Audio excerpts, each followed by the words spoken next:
ham bor mana. U yoq elitning уже sotilib bo'lgan 3 etajli kottejlar. U yoq уже sotilgan, faqat mana shu joy sotiladi. Bu yoqda yana domla bor. Yana domla olsa bo'ladi. Hozircha. Lekin mana bu ikkisi ketgan shu mana. Ish ketyapti. Bu o'rtada kompleks bo'ladi. Ya'ni savdo ofislari, развлекательный, ko'ngilochar binolari quriladi mana shularda. Mana shunaqa.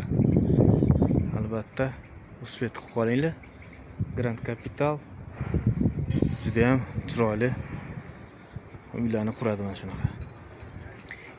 Baquvvatligini ko'rayotgan bo'lsangizlar, mana buni ko'ryapsizlar. Uylarni ko'ringdagi baquvvat. Ya'ni seysmический nima qilingan mana betonni ko'ryapsizlarmi? Faqat mana to'rtburchak chiqmagan. Oldingi domlada hozir уже ko'p anaqalar beryapti mana. Bu yoqda ham beton bor, keyin u yoqda ham bor mana. Как раз bu yoqda ham qurilgan. Ya'ni seysmik nimani ushlab beradi-da bu domlar.